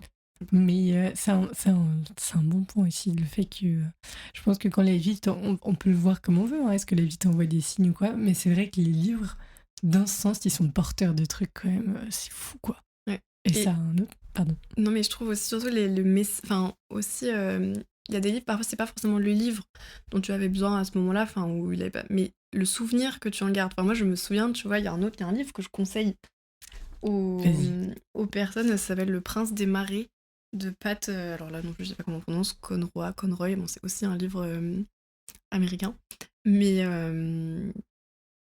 c'est un beau pavé par contre, mais je l'ai lu pendant des vacances et comme c'est un pavé, il m'a accompagné vraiment pendant toutes les vacances et je sais que quand je le vois, là, ne serait-ce que dans ma bibliothèque, je reviens à ce moment de mes vacances, je me souviens du coup, même que je lisais tard le soir parce que je voulais un peu avancer dedans. Et du coup, il y a des livres comme ça qui te marquent et tu vas te souvenir exactement de ce que tu as fait à cette époque ou quel sentiment ils t'ont procuré. Et ça, je trouve ça aussi super chouette. Parce que j'ai tendance, avec les films ou les séries, tout ça, à plutôt oublier en fait. Hein, je me souviens que j'ai bien aimé tout ça, mais je me souviens pas forcément toujours de ce que j'ai ressenti, alors que les livres, je vais me dire, ouais, alors celui-là, quand il m'a marqué quoi. Je me souviens de quand je l'ai lu à peu près, où j'étais, et voilà. Moi, j'ai plus ça avec la musique pour le coup. Ok. Mais par contre, il y a des livres qui me marquent et je me souviens, mais alors plus rien de ce qu'il y a dedans, mais qui sont restés. Et je pense au Charme discret de l'intestin. Que vraiment, alors je suis tombée, mais par hasard dessus. Et qui a été un livre hyper fondamental aussi dans. C'est bête, hein, parce que j'ai pas de problème de. Parce qu'en l'occurrence, la personne qui l'écrit a des problèmes de peau et elle raconte c'est comme ça qu'elle s'est guérie, qu'elle a découvert comment son microbiote fonctionnait, etc. Et je l'ai lu vraiment, j'étais 17 ans, tu vois, mais je trouvais le dessin. Alors pour le coup, je l'avais pris à la couverture et ma sœur commençait médecine et du coup, je lui avais offert et en fait, on l'avait lu et alors, bref. Et ouais, ça avait été assez fondamental dans le fait que ce côté de vulgarisation de la science par des livres d'une manière hyper intelligente en plus. Et bah, par exemple, ça c'est un des livres que j'ai lu en allemand. Je me demande pas pourquoi. Je l'ai trouvé une fois justement en bibliothèque et pareil, la couverture et du coup lire des Artbücher en allemand, c'est aussi quelque chose parfois. Mais oui, il y a des livres comme ça. Je pense que moi souvent les livres qui me marquent le plus, c'est plus des... Alors j'allais dire, non en fait c'est faux, j'allais dire c'est plus des romans, enfin de la fiction, mais en fait c'est pas vrai parce que dans les... Bah, celui dont je t'ai parlé, Une éducation, en fait c'est un témoignage. Et il y a aussi le livre, oui c'est ça, Moi, Christiane F., 13 ans, droguée, prostituée. Je sais pas si j'ai déjà lu plusieurs fois en fait, parce que j'ai lu ado. Et je me souviens, c'était de la vieille édition de ma mère. Et je pense qu'à l'époque je comprenais pas vraiment en fait. Enfin, j'avais pas conscience de l'ampleur du truc et je l'ai relu quelques années après être arrivée à Berlin. Et pareil en fait c'est pas de la fiction, c'est son histoire vraie et c'est terrible d'ailleurs, mais enfin c'est un livre aussi que je recommande vraiment aux gens de lire. Même pour faire de la prévention auprès de leurs enfants, adolescents plus tard sur les... On fait pas de la prévention contre la drogue, je sais pas ce que je raconte, mais enfin si on fait de la prévention contre la drogue, mais du coup ce livre m'a aussi marqué par rapport à ça en fait, où enfin tu vois, surtout dans une ville comme Berlin où on peut faire beaucoup la fête, on peut beaucoup sortir, je sais pas, j'ai un peu ce livre quand même qui m'est resté en tête, en plus c'est un livre qui se passe à Berlin. Ouais, parce que moi j'avais vu des documentaires, il me semble, de Arte qui s'étaient basés justement là-dessus. Et du coup, t'avais tout le contexte avec les images, etc. Et c'est vrai que ça avait été hyper frappant. Mais non, moi, j'avais lu L'herbe bleue, il me semble, que j'ai trouvé... Ah bah, j'en garde un souvenir quand même traumatisant. J'ai préféré, si on peut dire préféré, je sais pas dans ce livre, mais justement moi, Christiane F., parce que je les ai lus en plus, je pense, à peu près la même année, donc je me suis dit, mais oh là là, traumatisme plus aussi au niveau Mais c'est ça, c'est pas forcément un livre du coup que tu peux dire donc, que tu as aimé particulièrement, mais il frappe, il marque, quoi, c'est ça. Et ça aussi, c'est. Oui, c'est intéressant aussi parfois juste d'avoir des lectures où tu vas pas te dire j'ai adoré l'histoire, parce que l'histoire elle est affreuse, ou elle est dure, mais juste il t'a accompagné dans ton parcours de vie et tu vas pas l'oublier, quoi. J'ai vu que tu avais noté Maud Ventura aussi. Parce que alors, je viens de terminer Célèbre, que j'ai trouvé terrible aussi. Et alors justement, Maud Ventura, je l'ai eu dans la catégorie les livres que je recommanderais un peu aux gens, parce que du coup c'est quand même une autrice contemporaine, enfin du coup... elle est jeune, hein, en plus. Et je pense qu'elle a notre âge, je crois. Ouais, ou elle vient d'avoir 30 ans, peut-être quelque chose comme ça, enfin je sais pas en fait, mais c'est sûr, elle est fin de vingtaine, début de trentaine. Et pour celles et ceux qui connaissent pas, elle a écrit 2 livres, mais les 2 livres, à chaque fois je me suis dit, mais waouh! À la fin, je le referme sans savoir trop si j'ai aimé ou pas aimé, mais ils m'ont marqué aussi. Enfin, je me dis, mais waouh, le talent pour réussir à décrire des femmes comme ça, parce qu'à chaque fois, les 2 protagonistes principaux, enfin, les 2 personnages principaux sont des... Donc, dans son premier comme dans son deuxième, sont des femmes, mais qui sont névrosées au possible. Enfin, pardon, mais c'est... Et en fait, j'ai lu le premier au début, c'était son premier, c'est Mon mari. Et j'étais... Je me souviens que je tournais les pages en me disant, c'est pas possible, mais cette folie va s'arrêter à un moment, je sais pas... Et tu sais, je me disais, ah, ça va, en fait, je suis pas comme ça, parce que parfois tu te dis un peu, on a tous un peu des petites névroses, et je sais pas, à la fin, du coup, j'étais quelque part, j'étais rassurée en me disant, bon, ça va. Et puis il y a des moments où tu vas te reconnaître peut-être dans un micro-truc, alors pas du tout sur tout l'ensemble du livre, tu vois, mais je me disais, mais qu'est-ce que ça dit de moi, du coup, mis dans l'ensemble de cette lecture, et puis avec un plot twist final à chaque fois, quand même, qui fait sens, mais fort, et t'as pas vu venir. Et j'ai écouté pas mal d'interviews aussi d'elle, et je sais pas, j'adore cette femme. Elle est super intéressante, et même sa discipline d'écriture aussi pour arriver à écrire son roman. Enfin, elle en parle, c'est des romans qui lui prennent vraiment plusieurs années parfois à écrire. Et elle a conscience de ça, que c'est un peu des anti-héroïnes, mais voilà, c'est des gens notamment dans le dernier Célèbre, c'est une personne qui a pour ambition depuis qu'elle est petite de devenir célèbre. Et enfin, je trouve que c'est tellement bien écrit. Mais voilà, c'est exceptionnel. Ouais. Et alors, c'est pas forcément un livre où tu vas dire waouh, j'ai adoré l'histoire parce que tu te reconnais pas dedans, mais pas forcément, mais tu te dis. Et puis en plus, elle est horrible ou quoi? Oui. Mais tu te dis, arriver à faire un roman avec une anti-héroïne un peu exécrable, mais ces bouquins, ils ont du succès, quoi. Enfin, du coup, ça parle quand même aussi à des gens. Enfin, c'est incroyable. Je sais pas, elle écrit tellement bien. Et puis en plus, voilà, elle a vraiment le sens de la formule qui est... Moi, c'est ça qui m'impressionne le plus quand je lis des livres. C'est d'un côté imaginer l'univers, que je trouve quand même fou. Et après, je voulais te demander aussi dans mes questions, il y avait... Est-ce que plus tu lis, plus tu vois que ton goût s'affine, et plus... Tu vois, moi, parfois, je lis des livres et je suis là... C'est pas très bien formulé. Qui suis-je pour dire ça? Et je trouve qu'elle arrive ce truc où t'es en mode... T'es impressionné. Moi, j'étais vraiment à chaque ligne encore impressionnée. Je me dis, mais c'est... Oh, waouh, le talent, quoi. Et puis, c'est hyper travaillé et tout ça. J'ai même envie de les... même si tu connais l'histoire, je trouve que j'ai envie de les relire parfois juste pour l'écriture aussi. Et oui, je dirais que Oui, en fait, oui. Parce que, par exemple, ce que je disais, je pense qu'à l'adolescence, j'ai lu parfois un certain nombre de... pas des daubes, mais des livres qu'aujourd'hui, on peut pas... C'est pas bien de dire ce que j'ai dit, parce que je viens de dire juste avant qu'on juge pas les lectures. Mais des livres où l'écriture était assez, peut-être... facile. Après, tout dépend aussi de à quel public, je pense, c'est destiné aussi, tu vois. On n'écrit pas pareil quand on écrit pour un public adolescent quand on écrit pour vraiment un public adulte. Mais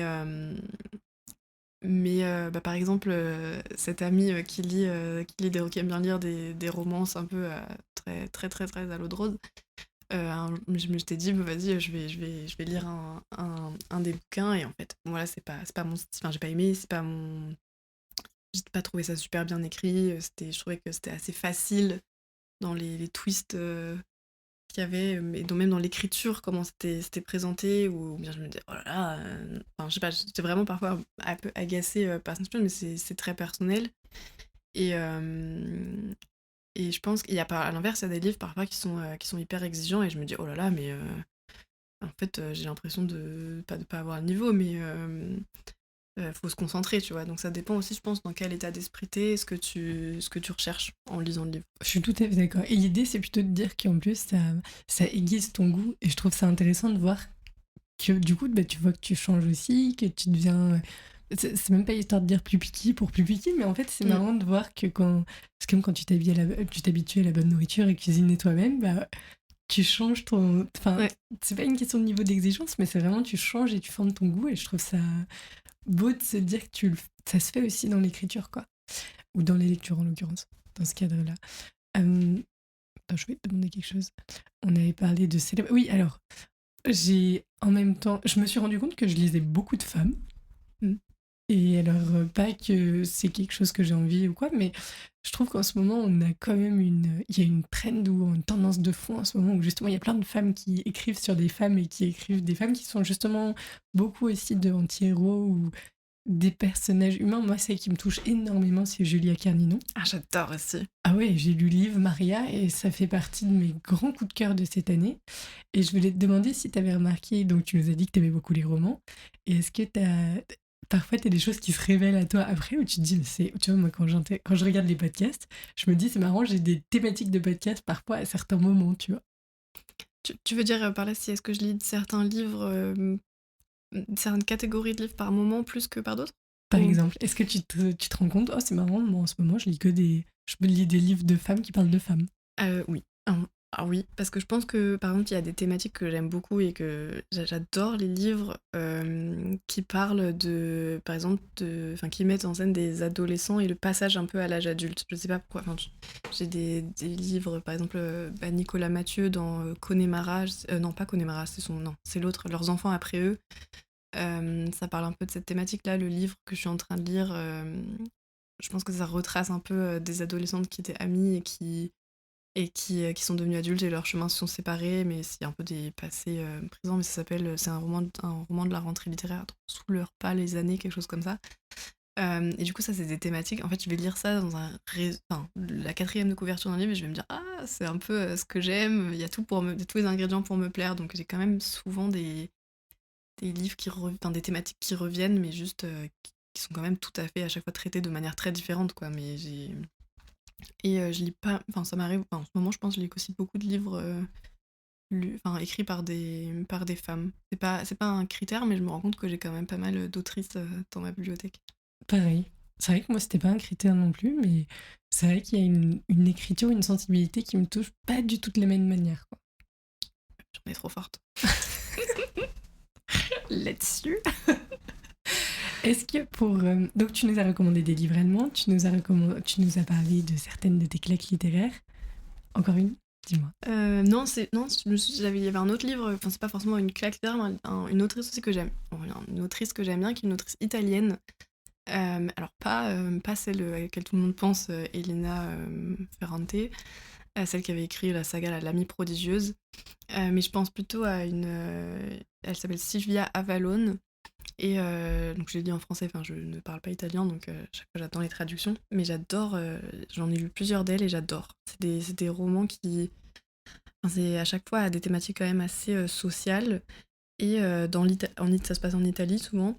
Mais dans l'époque contemporaine, enfin aujourd'hui quoi, soit de nos jours vraiment là, les années 2015, 2020, tout ça, ou parfois un peu plus tôt les années 2000, mais jusqu'à aujourd'hui, et j'adore ces livres. Vraiment, c'est passionnant. Il y en a un notamment que j'ai noté, ça s'appelle Une amitié, donc là encore, des adolescentes qui sont amies puis qui deviennent adultes, et c'est un peu...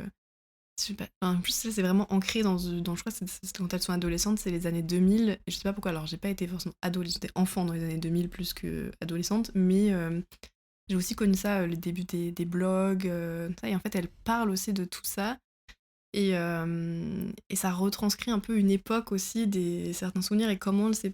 Enfin, vraiment parfois c'est des questions que je me pose, parce que mine de rien, quand j'étais adolescente, on avait quand même déjà des portables, même si c'était pas forcément des...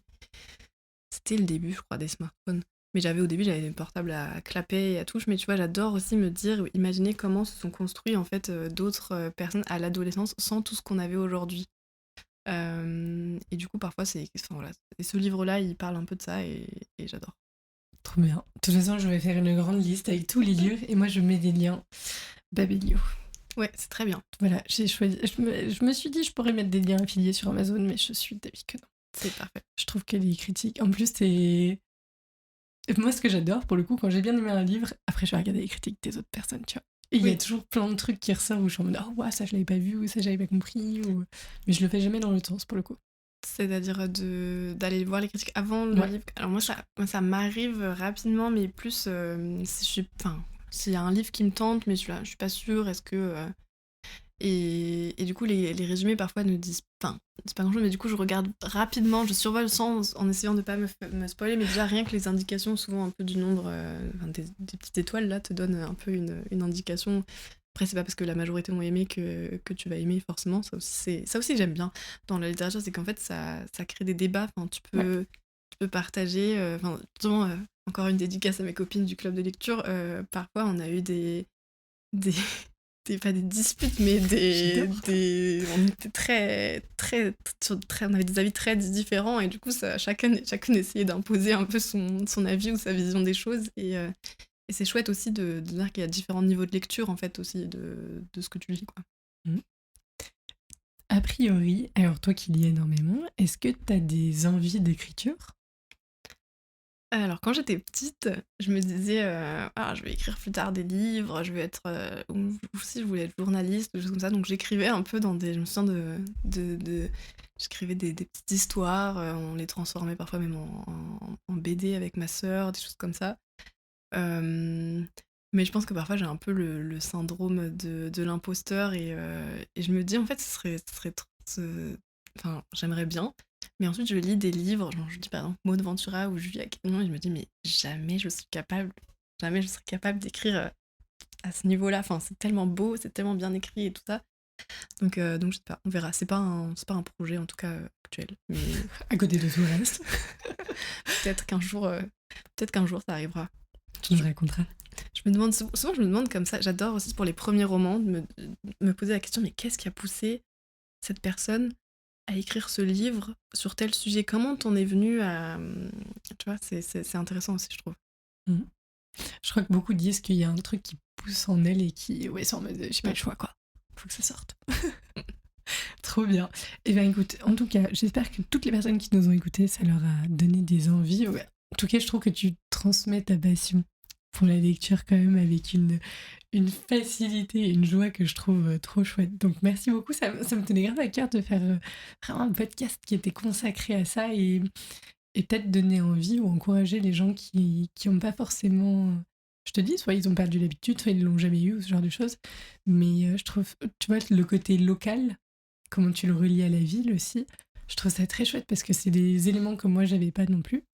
Et je trouve qu'il y a un sacré... on verra s'il y a un petit boom d'enregistrement. Donc je trouve ça très chouette. Pour les gens qui nous écoutent, on peut te retrouver sur Instagram. Oui. Tu veux que je donne le nom de mon compte ? Attends. Je veux dire, où est-ce qu'on peut te suivre ? Quels sont tes futurs projets ? Est-ce qu'il y a des choses...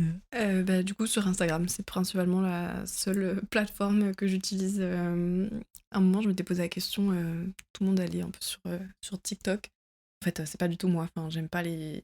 En fait, je suis un peu à l'ancienne, donc je sais même pas forcément je sais pas si je suis le bon public d'Instagram actuellement, enfin les bonnes stratégies, ce que je disais, parce que en fait je poste une photo et j'écris un texte en dessous et aujourd'hui c'est vraiment beaucoup des formats vidéo. Alors j'ai envie de tester parfois, mais je sais pas, c'est un peu différent quoi. Après je me dis pourquoi pas parfois ce qu'on voit un peu passer ces derniers temps, c'était des personnes qui parlent de leur vie mais qui vont en parler oralement quoi, mais je sais pas, j'ai plus de facilité, je pense que je suis plus à l'aise de l'écrire sous une photo quoi. Mais non, voilà, pas de... Alors j'avais un compte Babelio à un moment, mais j'ai eu des problèmes d'adresse mail et le compte est désactivé. Super. Voilà. On te suit là-dessus. Est-ce que tu as un mot de la fin ? Quelque chose que tu veux ajouter ? Du coup, c'est pas forcément en lien avec la lecture, mais tout à l'heure, on parlait beaucoup de s'installer à Berlin, tout ça, et comme je disais, parfois ça prend du temps, et en fait, je pense que faut Enfin, là, aujourd'hui, j'ai une vie qui me convient vraiment et je suis épanouie dans cette vie. Et juste dire aux personnes, parfois, il y a des moments, en fait, c'est comme ça, c'est des phases où on n'est pas bien, mais voilà, tout vient, en fait, ça finit par s'arranger. Et il faut pas avoir honte parfois aussi de se dire, en fait, c'est peut-être pas ce qui me correspond et de faire ce qui nous plaît sans se poser trop de questions. Voilà. Génial. Merci beaucoup, Camille. De rien, merci à toi.